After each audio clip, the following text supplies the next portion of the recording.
Nama saya Rizka Martinez Sepu. Ya. Next. Jadi kenalkan, jadi ini kalau ibu kenalan, nama saya Rizka Martinez Sepu. Saya lahir di Medan 25 Maret 1988. Jadi oh iya, Maret ulang tahun ke-33, walaupun kelihatannya seperti 42, salah, walaupun kelihatannya seperti tetap 33. Saya baru ulang tahun ke-33 tahun dan saya sudah menikah, anak saya sudah 2. Satu sekarang usianya beranjak ke 5 tahun, yang satu saya baru melahirkan 7 bulan. Jadi yang satu usianya 7 bulan. Pekerjaan saya sebelumnya saya seorang pegawai BUMN. Jadi kalau dicek KTP saya masih pegawai BUMN walaupun saya sudah mengundurkan diri. Jadi Bapak Ibu jangan takut untuk menjadi pengusaha, walaupun sebelumnya posisi pegawai BUMN itu sangat, kalau saya sampaikan sangat menyenangkan ya. Kita kerja nggak kerja dapat gaji, bukankah begitu Bapak Ibu? Bukan, ada di sini yang masih pegawai BUMN? Kalau di kampung saya dapat kerja di PLN itu bangganya luar biasa mama bapaknya. Karena masuk PLN itu susah. 40.000 orang, keterima cuma 200 orang. Memang begitu faktanya. Tapi waktu itu saya mengundurkan diri, kenapa? Karena saya mau mengejar yang namanya kebebasan finansial. Ada di sini yang mau bebas? Atau mau terus terikat, terkekang? Karena kita punya potensi, dan potensi itu bisa membuat kita menjadi bebas, freedom. Jadi saya putuskan keluar untuk menjadi pengusaha real estate. Jadi di Ekala itu hanya satu orang direkturnya, hanya saya sendiri. Kalau biasa di perusahaan itu ada direktur marketing, direktur perizinan, legalitas. Kalau di properti itu, dunia properti itu, kalau udah properti kita nggak sekedar jual tanah. Banyak Bapak Ibu lihat tanah, tapi perizinannya nggak beres, legalitasnya nggak beres, mangkrak proyeknya. Jadi bagi saya, karena saya melihat nggak sekedar fisiknya yang aman, tapi juga dokumennya aman, legalitas, perizinan itu nomor 1. Saya juga biasanya direktur konstruksi, saya juga, jadi semua bidang di proyek dan properti saya paham. Kemudian saya juga kebetulan ada kita mendirikan koperasi, namanya Koperasi Merpati Lestari. Alamat kantor saya kantornya di Bekasi Bapak Ibu. Jadi tadi malam kita baru nyampe kira-kira jam 9 ya Pak ya. Karena lagi menunggu Pak David, staf pimpinan marketing saya mendampingi akad KPR. Jadi waktu itu memang ada, waktu pandemi 2020 jujur aja kami malah berekspansi. Kami malah bertumbuh ketika orang lain melakukan PHK massal, kita rekrut pegawai itu besar-besaran. Karena pada waktu pandemi kurang paham saya ya, kalau saya bergabung dengan developer lain memang semua lagi drop, kami malah tidak. Penjualan kami lancar, kami men-take over proyek-proyek mangkrak, otomatis mau nggak mau harus open lowongan besar-besaran. Karena pengembangannya itu ataupun ekspansi itu di 2020 kita malah bersifat melompat begitu, tiba-tiba dia naik. Makanya, tapi saya sampaikan di sini itu hanya masalah mental saja, bukan saya gagal. Waktu turun dari mobil sama driver turun, waktu pandemi itu ruko kiri kanan ruko saya itu semuanya tutup. Bukan nggak gemetar juga, waktu itu gemetar juga, cuman kan saya jaga pikiran saya. Karena saya pikir sekalipun kita berpikir ketakutan ataupun berani, kita nggak tahu bagaimana di ujungnya. Jadi nggak ada salahnya kita berpikir tetap positif. Kalau kita tahu di ujungnya tetap gagal, ya ngapain berusaha kan begitu. Jadi waktu itu saya jaga tetap positif, akhirnya kami berekspansi. Jadi kalau Bapak Ibu mau kantor saya di Grand Galaxy City, Ruko Rose Garden, Komplek Ruko Rose Garden nomor 3, Rose Garden 3 nomor 27. Kalau saya rumahnya di Bekasi Kota di Kemang Pratama. Jadi biasalah kalau ibu-ibu, itu bedanya ibu-ibu dengan bapak-bapak. Kalau misalnya di CEO ya, bapak-bapak itu sering berkelana senang ya. Kalau ibu-ibu yang dekat-dekat kantor aja. Jadi kalau Bapak Ibu lihat, saya mungkin jarang branding. Karena bagi saya yang penting perusahaan lancar. Anak-anak saya di kantor, waktu pandemi malah gaji mereka naik. Karena kami meningkat pesat, yang penting anak-anak bertumbuh secara finansial. Jadi saya memang kurang fokus. Cuma bertemu dengan Pak Yana, bilang Pak Yana, Bu berbagilah katanya, kan seperti itu. Kalau Ibu sudah mendapatkan apa yang baik, sebaiknya yang baik itu juga dibagikan. Makanya sekarang saya hadir di sini karena ada Pak Yana. Oke, lanjut.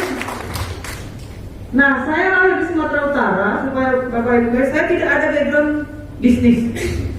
Saya lahir sampai STM, saya kuliah teknik mesin otomotif. Sampai STM ke otomotif. Kemudian karena saya sekolah teknik mesin otomotif, saya melanjutkan kuliah juga di UGM juga teknik mesin otomotif. Jadi udah biasa cewek seekor dia kantor. Jadi cewek-cewek kalau mau bisnis pilih aja, emang gak pikirin kan begitu. Apalagi kita proper di kontraktor bapak-bapak, semua rata-rata proyek bapak-bapak. Kita mau ketemu Babinsa, Bimaspol, semua pimpinan itu bapak-bapak. Apakah akan menghalangi karena kita masih muda perempuan? Enggak, apalagi kalau bapak-bapak pasti lebih berani lagi. Kemudian setelah saya lulus UGM 2009, saya tes masuk PLN tahun 2010. Jadi di PLN itu ada istilahnya pelonco atau apa ya selama hampir setahun. Akhirnya saya pengangkatan karyawan tetap di Desember 2010, saya bekerja 2011 sampai 2018 setelah saya menjadi pegawai PLN di PLN kantor pusat Pronojoyo di Blok M. Jadi kalau Bapak Ibu ke PLN pusat Pronojoyo waktu itu direktur utamanya Pak Dahlan Iskan. Masa Pak Dahlan Iskan itu saya menjadi pegawai PLN. Lalu sebelum Pak Dahlan masuk Pak Nur Pamuji, lalu masuk Pak Sofian Bazir, saya meresign. Lanjut. Nah, jadi Bapak Ibu sebenarnya sebelum saya menjalani bisnis properti itu, saya sudah bisnis duluan, bisnis kuliner. Lanjut. Nah, ini bisnis saya 2014. Jadi waktu 2011 saya menjadi pegawai PLN, kebetulan kantor saya itu dekat Blok M Square yang sering jual buku. Jadi saya sering baca buku Robert Kiyosaki. Jadi kalau Bapak baca buku Robert Kiyosaki, Rich Dad and Poor Dad ya. Nah itulah dia. Itu yang membuat otak saya dicuci. Dari yang mama bapak saya PNS, kakek nenek saya PNS, pokoknya dari moyang sampai mama bapak PNS, saya putus jadi pengusaha. Dan setelah jadi pengusaha, saya menyiapkan anak saya, cucu saya, semuanya harus jadi pengusaha. Jadi jangan takut walaupun kita bukan dari pengusaha. Karena baca buku itu, saya pun ambil langkah langsung. Saya tidak orang yang ya udahlah tunggu enggak. Saya langsung ambil langkah. Kenapa? Karena kalau kita hanya mimpi, hanya visi, tapi tidak mengambil langkah, bagi saya itu hanya omong kosong aja. Itu hanya semangat, tapi ya situasi gitu. Semangatnya di awal, setelah datang situasi menyenangkan, situasi nyaman, mati dia. Enggak dong, semangat itu harus keluar, terbakar menjadi implementasi. Akhirnya saya stop durian. Waktu stop durian itu betul-betul dikirim dari Medan. Jam tengah malam saya dengan suami ke bandara mengambil duriannya. Ternyata gagal. Udah gagal digusur dari tempatnya, sedih. Kemudian karena gagal saya nggak mau putus asa karena saya dari teknik mesin, saya paham ilmu mesin. Kemudian kenalan saya juga banyak di tambang yang orang-orang ahli tambang. Saya buka media berita. Saya sampai lupa apa medianya karena gagal juga. Jadi gagal itu bukan dalam arti gagal secara uang, ada modal yang sudah terkeluarkan. Dan orang itu harus begitu aja. Lalu, oke, gagal, saya masuk lagi ke kuliner. Oh, nggak menyerah kan? Pantang mundur kita. Lalu saya buka bebek dan lele goreng seperti warteg lebih. Warteg itu setelah jalan, paling 6 bulan gagal lagi. Waduh, sebenarnya waktu itu saya masih pegawai PLN loh. Saya disuruh milih, udahlah, nggak usah bisnis aja. Toh saya udah nyaman, gaji bulanan, ada karir. 2014 waktu saya resign dari PLN, saya masih ada karir 26 tahun lagi. Kan di PLN itu pensiun umur 56. Kemudian kita pensiun pun jaminan kesehatan masih jalan, gaji masih jalan sampai mati. Gaji pensiunan BUMN, kesehatan juga sampai mati. Begitu juga kesehatan anak-anak dan pasangan kita ditanggung gitu lagi. Tapi saya nggak peduli, dia tinggalkan. Lanjut. Nah setelah gagal, apakah kegagalan menyebabkan saya berhenti? Kalau saya mau berhenti banyak sekali alasannya. Kenapa? Saya pegawai PLN waktu itu. Pegawai PLN itu BUMN nomor 2 terbesar setelah Pertamina. Jauh lebih tinggi gajinya daripada PNS. Paham ya maksudnya ya? Karena kalau PNS itu dia ada gaji pokok, tapi di BUMN itu ada lagi tunjangan laba perusahaan. Jangan dibagi PLN kok ada labanya katanya kan, padahal sering mati. Ada dikit-dikit, dibagi-bagi lah gitu. Ketika 2014 itu saya gagal, waktu itu saya udah mau nikah. Ketika saya udah nikah, teman-teman saya kan udah pada nikah tuh. Saya tanya ala mereka itu.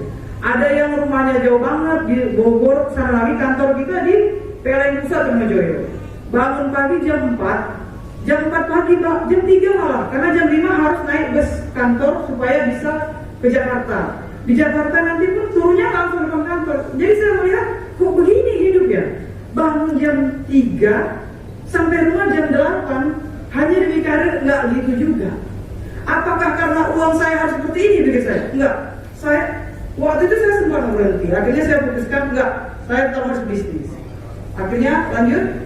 Akhirnya kegagalan saya yang tadi. Jadi kan saya menemukan di awal kenapa ingin jadi entrepreneur. Karena saya pikir hidup itu enggak hanya gara-gara uang sekian. Enggak mungkin juga saya bangun jam 2 pagi, jam 3 pagi. Ini belum nikah nih, belum punya anak. Kemudian saya pulang sampai rumah jam 9. Enggak begini juga bagi saya. Hanya gara-gara uang yang gajinya per bulan mungkin 6 juta dengan tunjangan sekali setahun 30 juta itu di PLN semasa saya. Enggak begini juga. Jadi saya pikir kembali ke visi awal, kebebasan finansial. Lanjut. Ini aja. Jadi 2011 saya rutin baca buku ini. 2014 saya terapkan gagal. Karena ada 3 bisnis tadi gagal. Apakah saya menyerah? Enggak. Saya tetap fokus kepada tujuan saya. Kenapa orang banyak gagal? Awalnya semangat, dia fokus, setelah berjalan banyak gejolak, tengah jalan mati. Itu aja yang bedakan kenapa ada pengusaha-pengusaha besar sama enggak. Itu aja, bukan karena ada duit. Saya ada duit 10 juta aja modal saya. Nanti saya kupas sedikit bagaimana 10 juta jadi 200 miliar tanpa pinjaman dari bank, tanpa warisan dari orang tua, tanpa pengetahuan bisnis dari orang tua. Bahkan pada waktu di PLN saya hanya di PLN Pusat, level saya itu paling rendah. Jadi sekarang saya nasabah prioritas Bank Mandiri. Waktu karena pelayanannya lambat saya pindah kantor cabang. Dikira saya itu kami sama-sama BUMN ini. Dikira saya tuh ibu waktu di PLN pejabat ya. Aduh, dalam hati. Gak usah sampaikan. Kecil banget ruangannya di ujung lagi. Kalau ibu datang jauh banget lah. Nah, jadi itu pun sampai sekarang proyek kami tidak ada satu pun yang mangkrak, semuanya berhasil. Padahal direkturnya satu. Jadi waktu itu saya ketika kegagalan bisnis itu saya tetap kuatkan hati saya, tetap kuatkan diri saya. Ketika sudah kuat saya putuskan untuk tetap bisnis. Lanjut. Setelah saya sudah kuat baru saya paham kenapa saya gagal 3 bisnis itu. Jadi maksud saya bukan karena orang tua saya bukan pengusaha makanya saya nggak mampu. Enggak, karena kita belajar. Kelemahan pengusaha pemula adalah saya terlalu fokus pada produk. Saya terlalu fokus dengan sop durian saya. Saya terlalu fokus dengan ini bebeknya ini enak, lelenya enak. Kemudian terlalu fokus pada apa? Laba. Jadi kan kita terlalu modal nih, kita udah bayar ini, nanti per bulan dapat sekian. Setelah setahun bayarnya sekian. Udah ngebayangin financial freedom. Ternyata setelah saya jalani itu saya tahu masalahnya bukan di bisnis saya, di saya sendiri. Saya tidak memikirkan kompetitor saya yang menjual produk sejenis. Saya nggak memikirkan cocok nggak di sini sop durian. Sementara orangnya di situ banyak yang kerja kolesterol tinggi, nggak cocok. Kemudian bebek goreng, lele goreng juga nggak cocok. Jadi di sana jualnya berapa, di sini berapa. Saya terlalu membanggakan produk saya dan akhirnya gagal. 3 bisnis dalam setahun gagal semua. Jadi ketika saya sudah putuskan untuk bangkit, untuk meraih kebebasan yang saya sampaikan tadi, saya tahu saya harus fokus mana, penjualan. Lanjut. Akhirnya saya melamar sales. Jadi 2014 itu saya minum juga. Harus di vendor.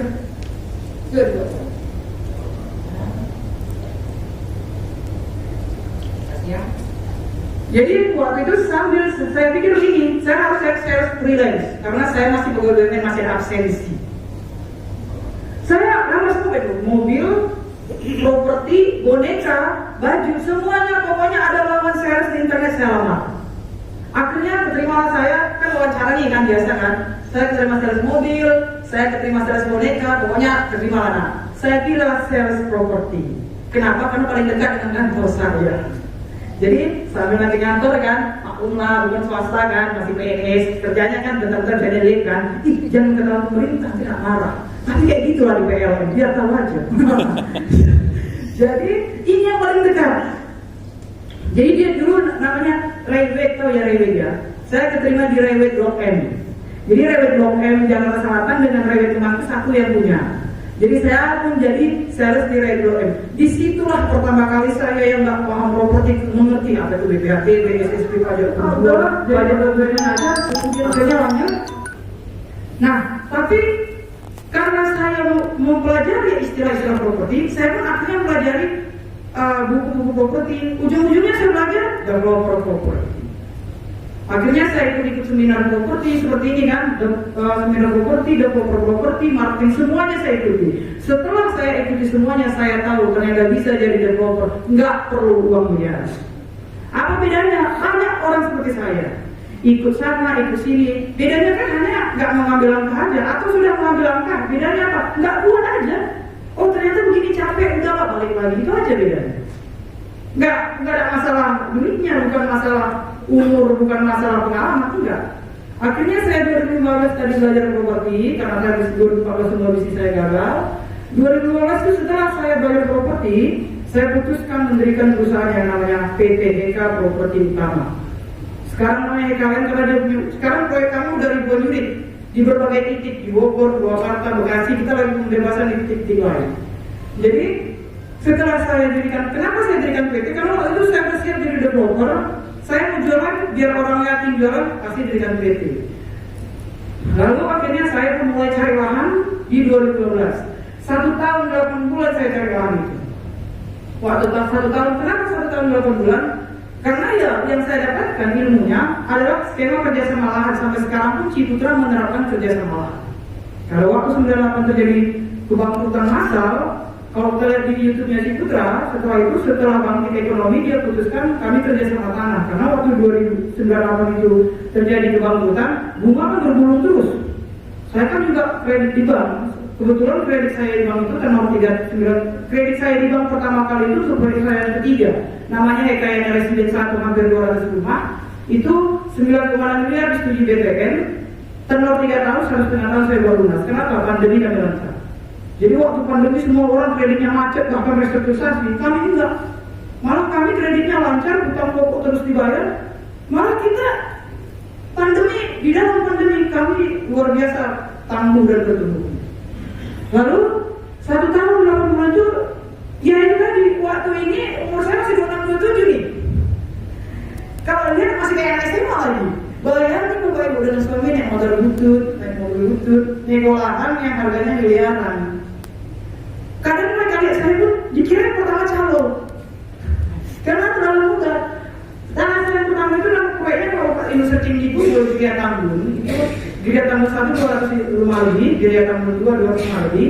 Itu harga tanahnya itu, itulah tanah saya pertama di 2012. Harga tanahnya itu 13 miliar. Jadi ya waktu kita awal-awal datang, pemilihan belum jujur tuh. Setelah dibayar kan, kali 1, 2, 3, baru jujur ke saya tuh. Saya pikir dulu ketemu ibu, ya calon lagi gitu. Soalnya 2 tahun datang ngaku-ngaku membeli, ternyata calon supaya bisa bantuin jual dapat komisi. Tapi setelah pembayaran saya lancar, dia tahu ini memang mobil real. Lalu 1 tahun 8 bulan inilah yang membedakan saya dengan yang lainnya mengambil langkah. Mungkin 4 bulan cari tanah nggak kuat berhenti. Ada yang 10 bulan. Di posisi 1 tahun 8 bulan ini saya masih pegawai BUMN. Jadi ibaratnya waktu saya cari tanah ini masih umur 27, lagi hamil tua lagi. Jadi kalau saya sekarang disuruh naik, ampun dia, berbagi gede, kan? Udah gede sampai udah lagi bahkan mungkin belum hamil gitu ya. Jadi sampai hamil sampai melahirkan anak saya umur 6 bulan itu, lepas ASI baru saya dapatkan itu. Jadi itu aja beda. Jadi kalau saya lihat sebenarnya saya juga sering diundang seperti ini, tapi di sesi-sesi yang workshop yang lain. Kalau saya melihat itu aja bedanya. Ketika saya bagikan, ada yang setahun nggak kuat mundur, ada yang 8 bulan nggak kuat mundur. Kalau saya kebetulan harus terus pantang mundur, walaupun banyak ya tadi dicemooh, dihina, direndahkan, itu saya terima.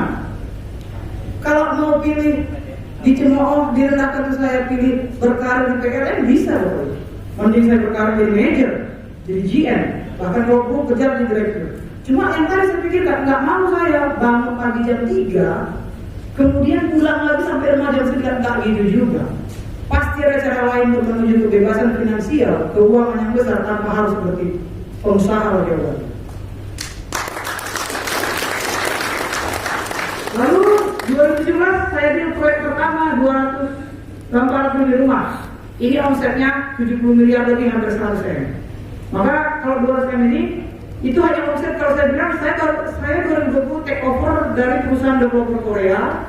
Nama proyeknya Bunda Residen di Purwakarta. Sebelumnya jadi dirumnya orang Korea asli. Kita komunikasi pun agak pening juga. Saya nggak tahu bahasa Korea, dia pun kurang paham bahasa Indonesia. Jadi pakai translator kalau bisa ada namanya. Jadi satu titik itu omset 200 M, walaupun sekarang masih belum posting terbuku karena kan kita baru take over setahun. Sebenarnya kalau udah omset bisa lebih dari 200 miliar, hanya dimulai dari biaya tahun yang cuma 200 juta. Lanjut. Apakah jatuh bangun 1 tahun 8 bulan gagal mencari lahan? Betul.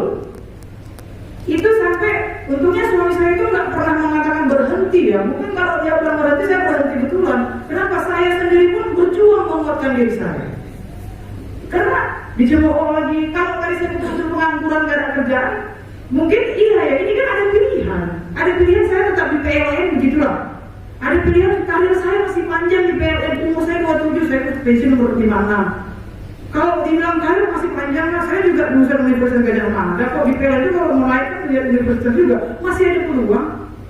Bicara birokrasi, orang tua saya PNS, paham dia birokrasi. Cuma, ya tadi, kembali kepada financial freedom tadi. Lanjut.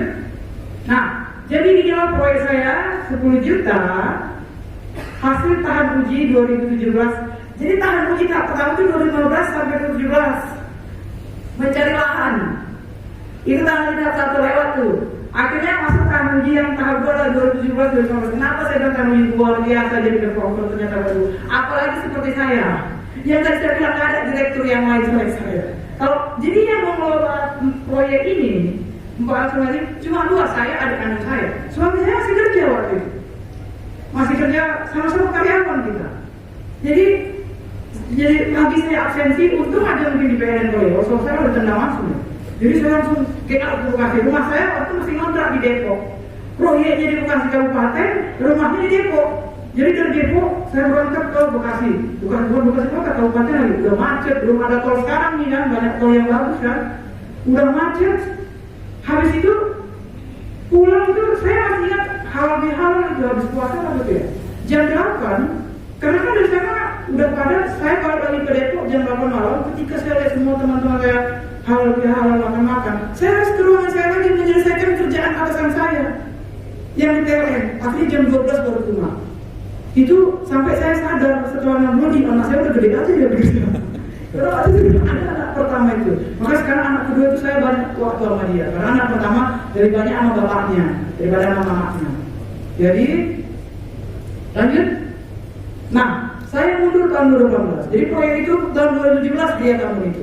Jadi saya 30 resminya saya dapatkan Gria tahun itu 30 April 2017. Yang diresmikan jadi ulang tahun TKW. Jadi kami belum ada 4 tahun. 30 April nanti lah kami 4 tahun. Tapi kemajuan itu sangat besar walaupun belum 4 tahun. Kemudian saya meninggalkan masa kerja saya 26 tahun lagi PLN. Saya tinggalkan. Ada yang berani posisinya pegawai PLN masih 26 tahun lagi karir dengan jaminan kesehatan sampai mati. Ada yang berani lepaskan di tempat ini? Hah? Ada yang berani? Kemudian saya meninggalkan karir PLN, ya tadi masih 26 tahun lagi saya dapat gaji. Bahkan mati pun mungkin dapat pesangon lagi kematian itu kan. Pensiun pun dapat pesangon lagi. Saya meninggalkan uang pensiunan dan jaminan kesehatan sampai mati itu saya tinggalkan. Meninggalkan zona aman dan nyaman. Bagi orang tua saya itu udah paling nyaman itu. Maka orang tua saya bingung kan, duduk PNS, kaki nenek juga PNS. Jadi bingung dia cucunya ini ada rada-rada error dikit kan gitu kan. Mama bapak saya juga yakin kau katanya, orang mata ya, nggak mau pakai otak kamu itu. Kalau di otak biasa, kau udah betul-betul nanti kalau bisnis kau bangkrut kau makan apa? Udah betul-betul yakin kau nggak nak kan? Aduh, pikir waktu itu. Padahal bapak ibu 2018 itu waktu saya mundur, saya udah lihat 2 miliar gitu. Kenapa? Karena saya akad di tahun 2017 akad itu kan langsung keluar 2 miliar. Saya pikir sampai pensiun juga belum tentu gini. Mama bapak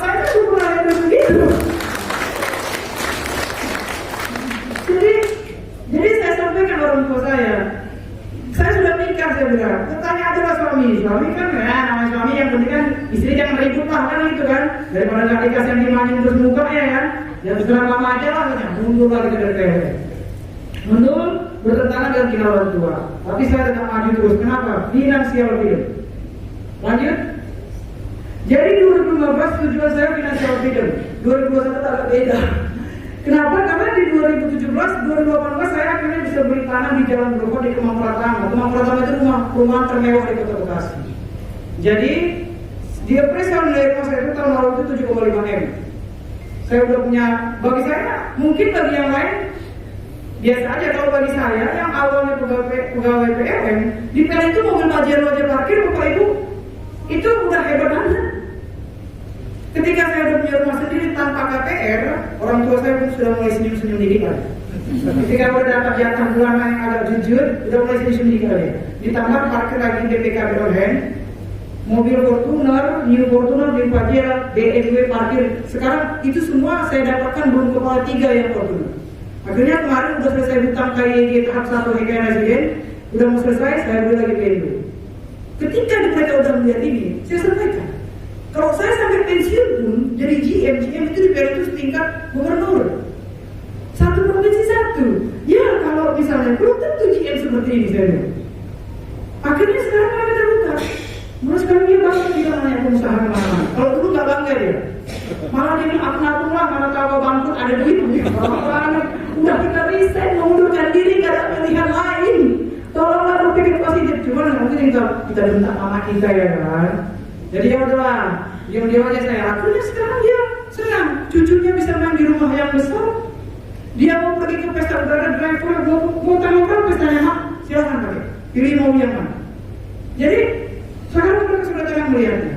Apalagi proyek-proyek kita semuanya lancar. Yang sekarang mereka nggak tenang kan, ya itulah namanya juga. Jadi di proyek itu Bapak Ibu, apalagi skala ratusan unit per titik, sering latihan jantung. Tiba-tiba pengamanan di Palangnya kan. Dulu saya awal-awal mengerikannya karena saya orang birokrasi. Ketika saya tanda tangani surat kita perjanjian jual beli dengan pemilik tanah, kan secara hukum itu tanah milik saya, betul kan? Itu orang birokrasi bukan orang bisnis. Akhirnya turun alat berat. Ketika turun alat berat, TNI turun, polisi turun, preman turun, ormas turun. Aduh, pikir saya, ini kok begini? Saya motor, ini kan tanah saya, suka-suka saya. Lalu ternyata di beberapa itu, mungkin karena proyek saya ratusan unit per titik, bahkan di bawah 100 pun harus.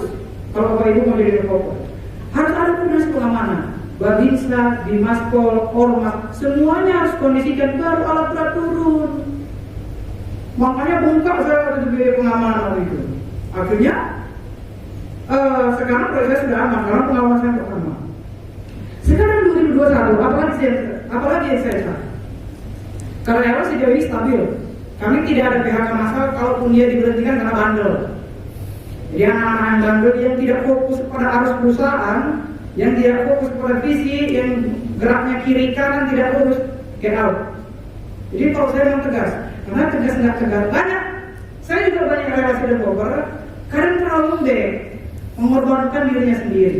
Kalau kita korban, kalau saya melihatnya kalau saya sendiri korban nggak masalah. Tapi kalau sampai karyawan saya PHK karena saya salah keputusan, saya berdosa. Daripada saya berdosa, kita harus fighting. Siapapun yang bandel, keluarga, bisnis harus aman. Jadi salah satunya pasti ketegasan seorang pemimpin itu yang membuat bisnis sejarah. Jadi sekarang 2021, saya sekarang lagi mencari lahan untuk kota mandiri. Maksimal 200 hektar sampai 400 hektar. Jadi saya pikir ketika nanti tanah itu dikirim, saya tahu saya nggak sempat lagi waktu untuk berbagi. Sebelum-sebelumnya saya berbagi hanya seminar, ngisi hasil satu sesi, dan saya melihat makin banyak saya berbagi, banyak hal di proyek itu banyak masalah, saya dapat pengetahuan baru. Mungkin ada yang takut berbagi, takut rahasianya terbuka, saya kurang paham ya. Saya berbagi malah proyek saya lancar, ketika ada masalah, jalan itu datang tiba-tiba. Dan pengetahuan baru saya dapatkan, sehingga semuanya bisa saya hadapi, semua proyek kami lancar, semuanya menang. Tidak ada satu pun yang gagal. Jadi, saya tidak takut untuk berbagi, karena saya tahu rezeki itu sudah ada yang atur. Kalau memang waktunya berbagi harus dilepaskan supaya masuk pengetahuan yang baru. Supaya nanti, sekarang kasih tahu pencarian lahan sekian hektar itu, supaya nanti ketika lahan itu dapat, mungkin saya tidak akan sempat lagi. Jadi sekarang saya sempat lepaskan apa ilmu yang sekarang ada. Lalu lanjut, pandemi wajar. Saya bilang nggak wajar juga kita berpikir begitu, karena saya tidak mengalaminya. Pada waktu pandemi kami bertumbuh, Gereja Tambun 1, Gereja Tambun 2 itu 2017 TKN 1. Jadi saya tidak sependapat kalau dibilang mewajarkan, memaklumkan kejatuhan usahanya karena pandemi. Dari awal saya menolak itu. Sejak tahun lalu bulan 3 ya diumumkannya. Bukan saya nggak menutup mata, ya tadi saya turun dari mobil saya lihat ruko kiri kanan tutup, ruko kiri tutup. Saya bisa memilih, udah lagi saya nih, bisa saya begitu. Tapi pada waktu itu tutup, saya jaga mental saya. Walau 1000 rumah di kiri saya, 10.000 di kanan saya, pasti saya tetap berdiri. Saya hanya menontonnya saja, tapi ini tidak menimpa saya. Itu saja, akhirnya saya berani akuisisi proyek Angka. Pada waktu akuisisi proyek Angka itu bukan keputusan yang mudah, karena waktu itu cash is king. Mengakuisisi proyek kan ada uang yang keluarkan, miliaran aja. Gimana sih mau mengeluarkan Anda enggak? Jangan-jangan tiba-tiba PHK masal. Saya ambil lagi. Tapi tetap akuisisi. Proyek-proyek yang harus kita launching, perizinannya pun uangnya saya keluarkan semua, biaya-biaya. Kita sudah bertumbuh, apa yang terjadi? Ternyata yang terjadi penjualan lancar. Semuanya berjalan lancar, ada masalah. Tapi kalau dari awal saya melihat ruko kiri kanan tutup, ini tutup, mungkin saya nggak akan berani ngambil langkah itu. Yang saya bilang, udahlah gini-gini dulu aja, cari aman dulu. Pasti, tapi di sini dulu saya jaga. Karena di PT itu kan, di RUT itu ada mungkin dia di RUT, tapi investornya di belakang. Saya kan nggak ada investor saya ya banyak. Kedua, mentor saya awal-awal aja waktu menjadi developer. Selanjutnya saya hadapi sendiri, nggak ada mentor, saya nggak ada tempat pengaduan. Jadi saya pikir saya sendiri harus mantap, harus kuat. Siapa lagi tempat pengaduan? Kalau nggak gampang yang anggota saya. Waktu itu kadang-kadang di kantor pusat cuma 2, karena ekspansi udah mulai banyak. Jadi waktu pengangguran itu biasa saya selalu open lowongan itu Jobstreet dan juga loker.id. Biasanya Bapak Ibu, waktu sebelum pandemi kita open lowongan itu ya. Padahal mau dia posisi apapun, paling dia sebulan Jobstreet itu hanya 1 bulan, habis itu postingan itu ditutup oleh Jobstreet. Paling berapa gitu, 1.000 per bulan. Waktu pandemi gila, 4.000 pun itu masih 2 minggu 4.000 yang apply. Wah, gawat ini duit saya. Padahal mereka itu kan saya lihat karya saya, bukan mereka bodoh, bukan mereka malas. Mereka punya potensi, rajin lagi, kan satu sendok ada rekor ya kan. Padahal nggak bukan ada pengalaman developer besar, tapi mereka membuat saya maju. Kan nggak bisa kita bertumbuh, nggak bisa kita berhasil. Saya kan kerjanya cuma kasih komando aja. Kalau mereka nggak beres, ya nggak bisa juga saya seperti ini. Jadi saya yakin di luar sana ada orang-orang seperti itu. Tapi posisi yang sedikit, masa 2 minggu 4.000 terima cuma 1? Apa solusinya? Harus banyak pengusaha lain. Masalahnya ini kalau menjadi pengusaha kebangkrutan baru 2020. Saya bilang kalau hanya takut 2020 bangkrut, saya pun bisa takut. Tapi saya nggak peduli. Saya fokus pada visi. Saya bebas tidak terlalu situasi. Bukan situasi yang mau saya pikir saya. Akhirnya saya termaju. Jadi kurangnya terlalu banyak pengangguran karena kurang pengusaha. Saya khawatirnya pengusaha itu kurang, dia orang ketakutan. Dia cari apa seperti saya dulu di PLN. Kemudian resesi ekonomi akibat COVID. Nah, solusinya adalah melahirkan pengusaha baru supaya agar pengangguran tertekan. Karena bahaya, mereka itu punya potensi kalau diangkurkan, kriminalitas bisa terjadi di mana-mana. Lanjut. Nah, inilah proyek saya sekarang, belum termasuk yang sudah sama. Jadi 2017 Gereja Tambun 1, 2018 ini jumlah unitnya, 2019 ini sudah sold out. Jadi kalau 2020 banyak proyek. 2020 Heken Residen 3 ini ekspansi Heken 2 di belakangnya. Heken Residen 2 200 ton sekian unit, 300 lagi katanya. Bunda Residen ini saya take over dari perusahaan Korea. Tambahkan Novo juga proyek masih kami take over. Ini adalah proyek kami. Jadi kalau baik searching di internet, real project. Saya bukan berbicara omong kosong. Ini real project. Kalau baik singgah, cek di Google, datang langsung proyeknya. Ini adalah proyek perumahannya real. Ini foto saya cek. Ini perumahan salah satu yang di Bunda Residen Purwakarta. Waktu belum kami mulai, waktu mangkrak. Jadi kalau bisa lihat ada ribuan dia. Sambil sekarang terus kami lagi nego 60 hektar di Cikarang besar-besar. Karena saya biasa main 5 hektar, jadi saya sekarang ya tadi lah, bosan aku kalau mau lompat gede aja langsung kan 60 hektar langsung aja kan. Karena ada strateginya soalnya kan, yang punya kekuatan pengamanan gimana gitu. Jadi juga udah dikit dari saya udah pulang tuh, suruh pulang sama jualnya. Iya. Orang cuma saya itu waktu itu masih 20 tahun. Adik saya lebih muda lagi, bingung dia lihatnya. Jadi disampaikan kepada saya kira dia kira saya 40 tahun satu.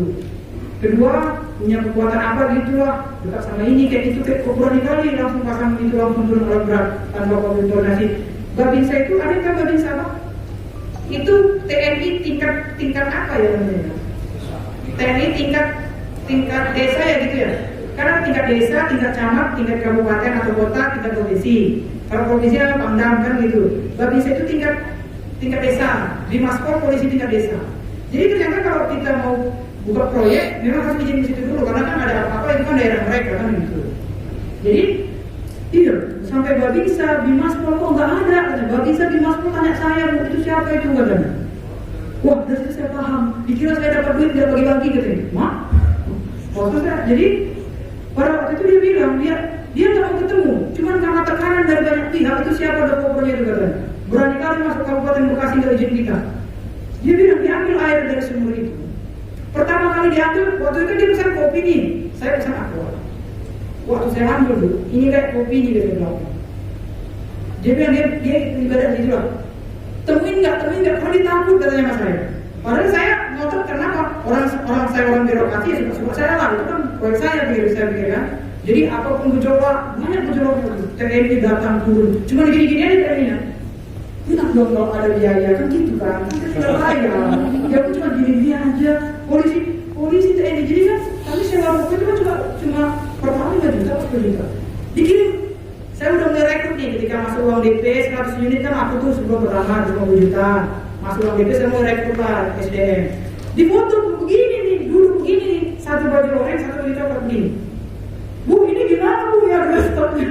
Saya juga bingung. Cuma mereka cuma dulu begini aja ngomong kan gitu kan, saya kan nggak paham. Cuma ya ngomong juga dikira tahu juga kali ya. Jadi dia bilang buat saya itu.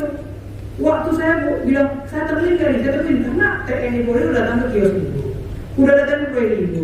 Tapi ibunya terlanjut aja bangun. Kontraktor pun, bu ini gimana? Bangun nggak? Bangun saya bilang.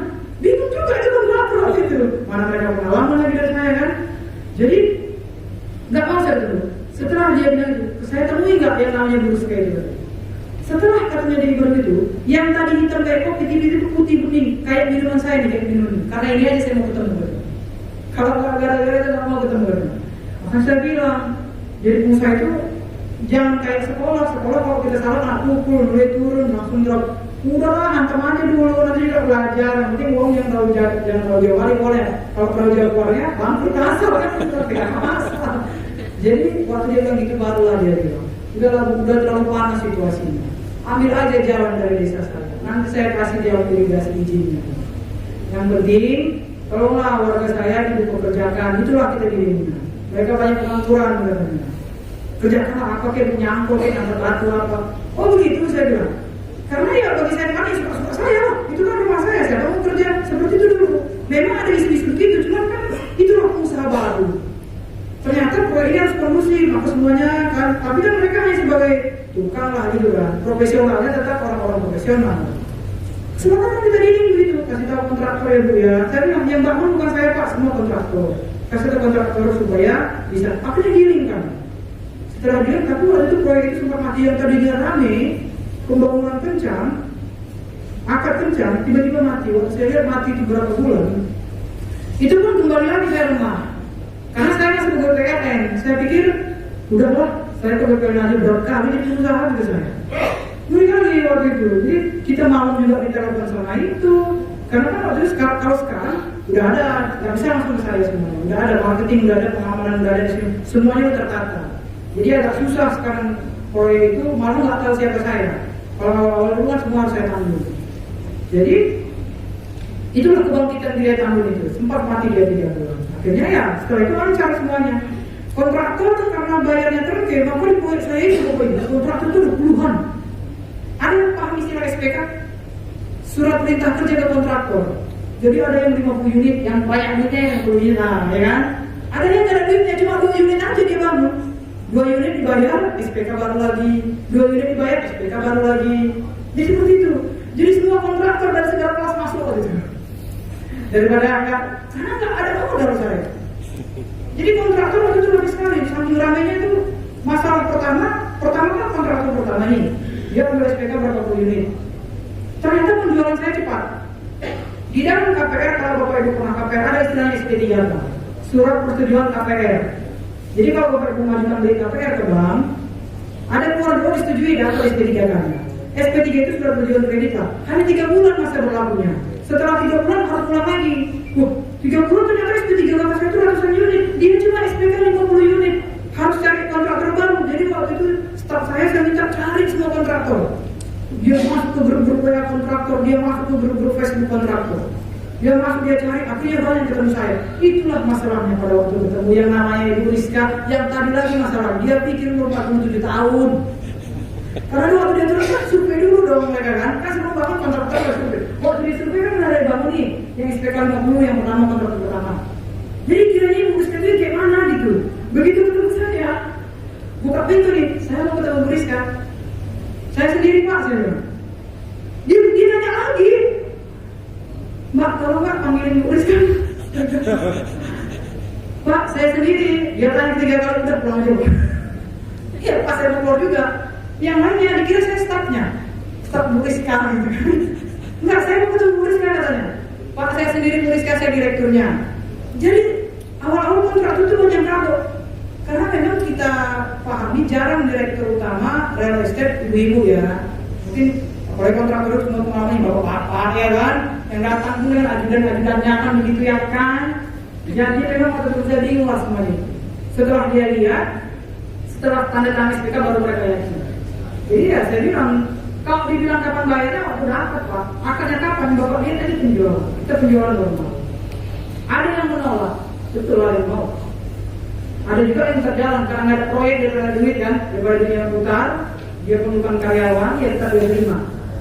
Dan ada juga yang pakai bisnis dia datang bawa kayak guru pensi gitu ya, atau guru agama gitu. Guru agamanya bilang dia bangun aja nanti pembayarannya lancar.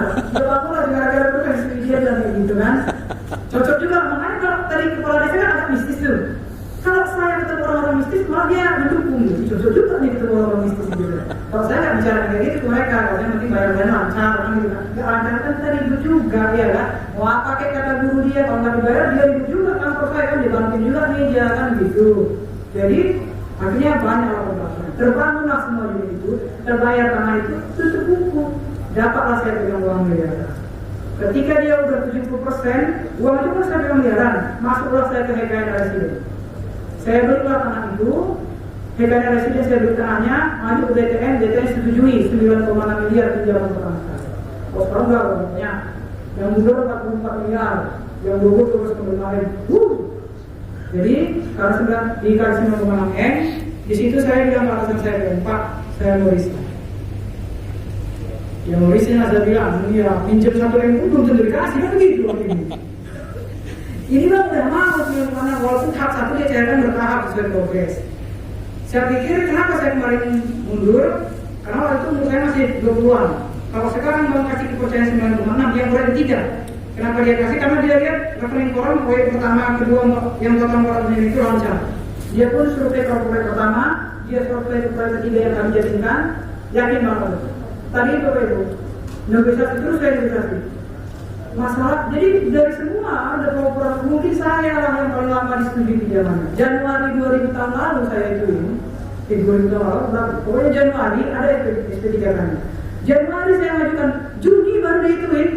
Juni baru setujui, bahkan kata anak saya itu paling lama nih setujui. Jadi setiap saya datang disuruh pergi lagi, selesaikan ini. Setiap datang, oh ini masih SKHGB, HGB dulu, saya kerjakan semuanya. Karena saya lihat kalau yang lainnya kan ya biasa lah yang saya datang pakai sepatu cats ya kan, kayak gini lah sepatu cats kan, sendirian kan. Paham apa maksudnya? Kalau yang lain datang dengan stafnya, waktu akad kredit konstruksi aja bingung tuh dari BTN Pusat. Cuma suami istri aja katanya. Iya. Karena yang itu kalau aku tuh dengan anggotanya geng-gengnya lah semua kan. Memang ada gengnya betul, cuma kan mereka lagi ada kerjaan, nggak bisa juga dibawa kan. Jadi udahlah saya aja ke sana. Jadi waktu itu disetujui bulan Juni pun saya yakin karena kejar target semesteran aja itu. Kalau nggak ada target semesteran ditolak juga. Jadi saya datang kerjakan ini katanya. Wah itu kalau senang ada berapa 10 kali ada kayaknya saya datang ditolak gitu. Ditolak sama BTN lokasi, saya ke BTN Karawang. Saya udah nekat tuh, BTN Cirebon, Bandung semua kan saya dimain. Karena udah terbiasa mental tadi kan, mental ada penghalang maju aja. Karena udah terbentuk seperti itu, saya datang ke BTN Bintaro, Karawaci, Karawang. Saya datangi semua kepala-kepala cabang bank itu untuk pinjaman EKN residen. Karena itu sudah ketiga, yang hampir 2 rumah. Di luar lah keluar BTN Kota Bekasi. Waktu itu kepala cabangnya Pak Benjamin Munte. Sekarang Pak Benjamin sudah kepala divisi di BTN Kota. Disetujui oleh Pak Benjamin. Jadi ketika setujui saya tahu di sinilah itu sudah 9,6 M, saya kepala 2. Waktu nanti saya umur 40, saya udah target harus bisa angkat itu. Kalau saya nggak fokus di sini, hanya fokus di PLN, nggak bisa saya 2 kali. Makanya saya putuskan resign.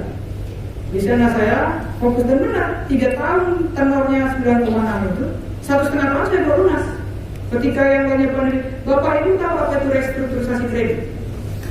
Jadi misalnya bunga per bulan nih, kalau juta dia deh, 10 juta per bulan 10 juta. Jadi dia direstruk, diizinkan OJK restruk. Kenapa? Karena pandemi. Banyak bisnis yang hancur lah bulan-bulan. Jadi hanya 2 juta per bulan. Harusnya 10 juta jadi 2. Sisanya 8 juta itu nanti setelah setahun 8 juta kali 12 bulan, di tahun selanjutnya dibayar. Jadi waktu itu bank itu kan banyak yang jadi gawat juga kan, harusnya pemasukannya kan banyak dari bunga nih. Ternyata restruk, udah restruk, utang pokok pun nggak terbayar. Saya tidak ada restrukturisasi kredit. Utang saya semuanya, malah kalau dibilang analis saya, analis BTN, HKN itu lampingin untuk yang 10 miliar bawah, cuma saya 9,6. Karena yang lainnya restruk kami lancar bayar. Sehingga likuiditas bank itu lancar. Likuidnya lancar, karena lancar bayar, bunga pun lancar. Ya akhirnya sekarang gua pinjam udah ngomong saya bu, apalagi minjam kan. Sekarang saya ke bank udah mudah. Maka sekarang tadi saya berani sekarang akuisisi 60 hektar 100 hektar karena udah terjaga relasi dengan bank. Jadi ya itu per 6 bulan pembangunan lancar, penjualan lancar, SDM lancar, tutup buku lah proyek. Selesailah Gria Tambun di tahun 2019.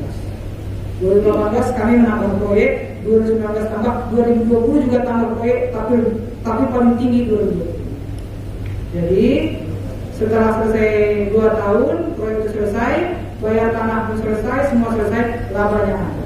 Hanya dengan modal berapa tadi? Bisakah 10 juta menjadi puluhan miliar? Bisa. Jadi banyak proyek itu mangkrak bukan karena duit. Jadi pengusaha bukan hanya modalnya gimana, modalnya nggak begitu. Jadi sampai sekarang lah proyek kami sudah ribuan unit dan sampai saat ini semuanya aman. Seperti itulah Pak Ibu. Siapa saya dan proyeknya ada 10 juta bisa dilakukan M. Proyek-proyeknya tadi sudah ada tadi. Gratis, semuanya gratis. Tapi yang sedihnya saya bahkan ada yang kami tidak ada musyawarah lagi ke kantor. Saya nggak tahu. Padahal saya juga tidak pernah menzolimi ya. Ya itulah di sini akhirnya didirikanlah boarding agar mindset, kultur, visi misinya masuk semua, agar tahu ilmu beradab dan beretika, bersopan, santun, dan tidak melupakan guru, berkhidmat dan sebagainya yang didirikan. Peserta pertama boarding itu 4 orang. Yang dites itu 6 orang. Pagi-pagi saya tungguin Pak di depan kantor. Ini yang pertama.